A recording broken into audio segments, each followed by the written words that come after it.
What's up, guys? Name is James Brown here. Today is going to be my first video I'm putting up here on YouTube. It's going to be for a online class that I have to deal with up at State Technical College, Missouri, which is one of the best colleges in Missouri. You can be able to look it up and see all about it and all the programs in it. Um, Today I got an informative speech for you guys. Let me know how I do. Let me know if I mess steps in this part of the speech. My speech is going to be about camshafts and how to change them out of a small block Chevrolet, particularly around the 1980s block. Um, camshafts, little do we know, is very important to our everyday lives. If you drive a car all the time, you have a camshaft that is in that motor for the longest time. I don't know if new motors don't have it or not, but I don't think they will go without a camshaft. But if that camshaft goes bad, the motor will not run right or won't even run at all. And especially on a 1980s motor. And today I kind of want to tell you guys about how to change one, how to put one back in, and the tools that are needed for that job. And I didn't know any of this. Like, it was all new to me back in 2015 when I started racing. It was actually 2016, I believe, when I changed my first camshaft. But my dad always helped me on the car or whatnot. It was mainly him doing the work, and I was the helper. But he was telling me how to do stuff, and he always told me about the camshaft and all that. And we finally was able to replace one. We done it to gain more power, which is the thing for racing, but usually people just change them to make their vehicle run well. And I just want to tell you guys about the way that me and my dad have taken the motor out, or not the motor out, but the camshaft out, and put one back into the tools that we use. Um, I'm going to start off by the tools. Most of the tools that you will use is ratchets and sockets.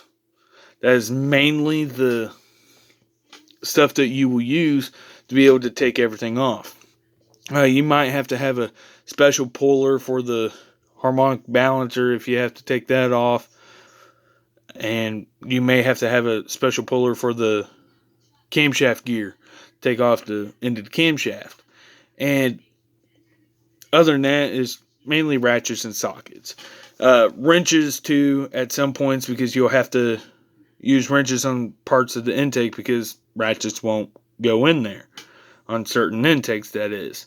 And you'll have to also take fuel lines and stuff like that to the carburetor off, which I'll tell you guys when to do that on a camshaft when taking one out uh, here in a minute. And another tool is the needle nose pliers. Now, I only use those when taking the lifters out. I don't use them other than that. All I mainly use up until getting the lifters out and getting the camshaft out after that is wrenches, very few of them, that is, sockets and ratchets. Now, I usually use 3/8 drive unless the bolts are being a real pain, and I'll use a 1/2 inch drive. And the size of the bolts, it varies. I've seen some that are 7/16 or 1/2 inch. I've even seen some, as of here recently, as being 3/8, which really surprised me. And that's usually with intakes that are aftermarket and all that. And most people don't have aftermarket intakes unless if it's a performance modification for drag racing or circle track, or just trying to have a real nice street rod to be able to mess around with, which, I mean, I would like to do that no matter what. And you might need to have some screws or bolts, that is, to be able to put in the camshaft after you take the gear off and be able to pull it out. Sometimes you might be able to put a pry bar in there as another tool, which usually we don't use that unless we can't get the gear off. We don't have a puller or anything. We'll kind of pry on that, get the camshaft to come out, kind of grab onto it and just pull it out. Which I'm kind of getting too far ahead of myself. On the camshaft, when you take it out, you'll have to take off the pulleys on the front of the motor. You'll have to take off the belts and the fan. And that's a big part to doing a camshaft swap, because you'll have to get to the front cover, and you can't get to the front cover without taking the pulleys, the fan, and the belt off. And after that, usually I'll just take the timing chain off of it. I'll usually leave the gear itself bolted to the camshaft, and then I'll take the coolant hoses off of the not the camshaft, the intake. Take that off, and I'll start taking the bolts out of the intake, and I won't do anything else about trying to get the intake out of there until I get the fuel lines off of the carburetor and the linkage off of the carburetor. And then along with that, I'll have to, usually I'll use a wrench to loosen the distributor, and you'll have to take the plug wires off of it, remember which one is number one, so on, and make sure you have it in the right firing order. And you could be able to take that out, then you can be able to take the intake out. But most people will take the carburetor off and then the intake. But there's also some people that'll just leave the carburetor on and just take the intake out, which is usually what I do, because I try to save a little bit of time on the job to where I can be able to do something else. Now, usually if you have to replace the intake or whatever, it'll be nice to just undo the carburetor and then just take the carburetor off the intake, and then just take the intake off, and you can just bolt your carburetor up to the new one, set it in there when you get done, and just make sure you got new intake gaskets. After you do that, you'll be able to see where the lifters are, but you cannot get to them because the push rods are on it, and the push rods are being held on there by the rocker arms. So you'll need to take the valve covers off, and you'll need to loosen them up. Some people take them all the way off, which I don't do that. I just loosen them up enough to where I can be able to kind of lift up the rocker arm and put it to the side and drop it down to where I could just take the push rod out and leave the heads on there, and all that is the way you need to do it. Or at least the way I do it. I don't know why I said need to. I wouldn't recommend telling everybody to do it my way, but if you want to, that's fine. Good for you guys. And after I loosen all the rocker arms and set them to the side, I take the push rods out, make sure I know which ones they need to go to for the intake or the exhaust valve for that cylinder. And usually what I do is I'll take the lifters out and try to keep them in order wherever I take them out at, in the exact holes that they are in, if I am reusing the lifters and the camshaft. If you're putting a new camshaft in, it is highly recommended just to get a brand new set of lifters.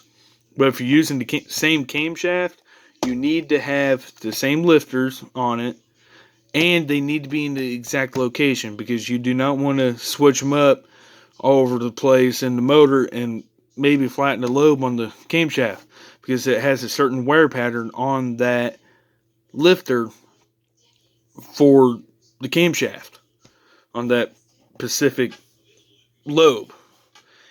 And usually at that point, after you get the lifters out, you may have to turn over the engine a little bit. So you'll have to do that. I had to think for a second. You could be able to do that and take each lifter out and number them, like if it was driver's side or passenger side, front to back, that type of deal, so you know which ones go in which hole.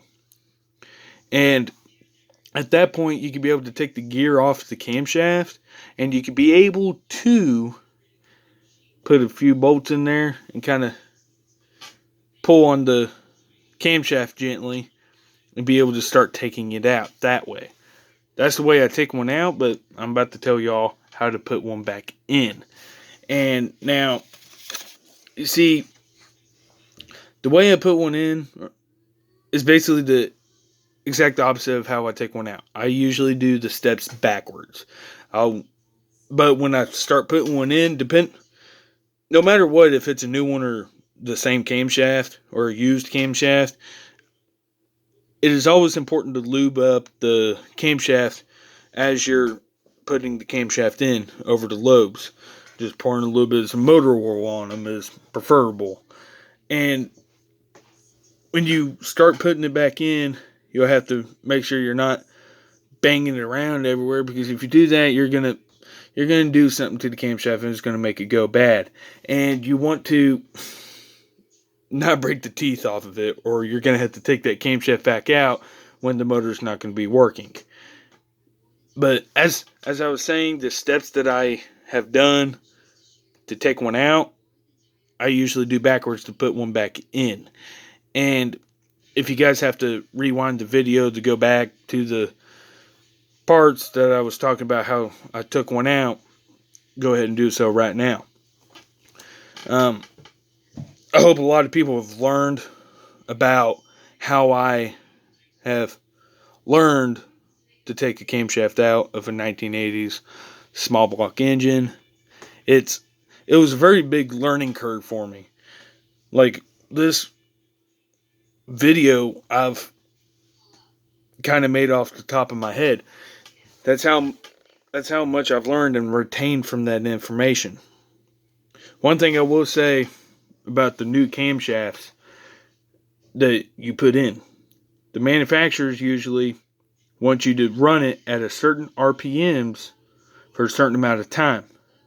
Then after that time's up, usually they want the RPMs lowered down to a certain amount, and then they want it to be ran at this RPMs at that second time for another certain amount of time, and it'll keep doing that until they tell you that it's broke in, which that's the way we always done it. But after we get that down, we usually have everything else done before that. I mean, obviously, like, have the rocker arms torqued, have everything put on there to where it will be able to start. And when you put the distributor back in, I forgot to say that. Something about that, at least. You need to make sure you have that engine set on top dead center of the number one cylinder. And you could be able to 180 it, and it will not run at all. If it does, it'll run for a split second and backfire through the carburetor, which is not good. And if it does that, that means you're 180'd, and you just need the distributor turned, at least the coil pack or whatnot on the inside, and have it turned 180 from the position it's looking at. Other than that, there's not very much more that I've already covered in just taking it out. Most of them is just putting it back in. Now the valves, usually I have a engine builder come by and set the valves for us, because we don't know anything about that, really. I'm just now starting to learn that a little bit with my job with semis and all that, and I know it's way different than what the small block Chevrolet gasser is. And just today, I hope somebody at least has learned something about what me and my dad have done with camshafts. And maybe you guys might be able to teach your sons or whatever, some of the younger people out there, whenever you get older and have kids and family and have life, a lot bigger in life and all, that you guys teach your sons maybe of how I done it. Because if you guys did, that would be very big for me, because if somebody does something that I do and they have very great success, that's good. But I will say this: if I have missed anything in this, let me know, so I will not make that mistake again. Or let me know the way you guys do it, maybe on certain steps instead, that might be able to help me or help somebody else that's watching the video. Just leave a comment down below about it. Um, as I said, most of the steps that I've said, I've learned from my dad. With all this, I hope y'all are able to tell somebody about it, or at least know how to be able to take one out. Because if you guys could be able to take one out, it could save you guys a lot of money from going to a mechanic shop and having them do it. Again, let me know if I've missed any steps. That's all for now, the car community. That's all I have. Let me know if I've missed anything, and I'll get back to you guys.